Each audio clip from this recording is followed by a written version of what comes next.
Hi everyone, welcome back to our channel. This is me Kate here and I'm back with new video. And on today's video, I will be showing you how to play game in Snapchat. So without any further ado, let's get started with this video. First of all, on your device, open up the Snapchat application. Now go to your chat by tapping on the chat icon from the menu bar at the bottom of your screen. You will land on your chat page. Now select that specific account with whom you want to play game with. Here, if you tap on the plus icon at the top of this keyboard, there you will not get any option that says games. Now what I want you to do is again go back.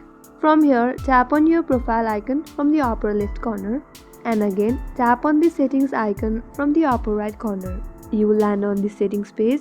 Here scroll down and under support section tap on I need help.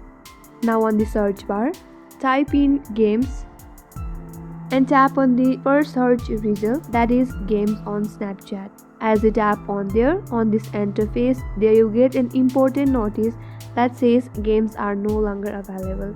That means Snapchat has removed its game feature and you will be no longer be able to play game on Snapchat. I hope this video helped you, and if you are new to our channel and haven't subscribed our channel yet, make sure you subscribe, like and hit the notification bell icon for more upcoming tutorials like this. Thank you for watching till the end. I will see you on next video.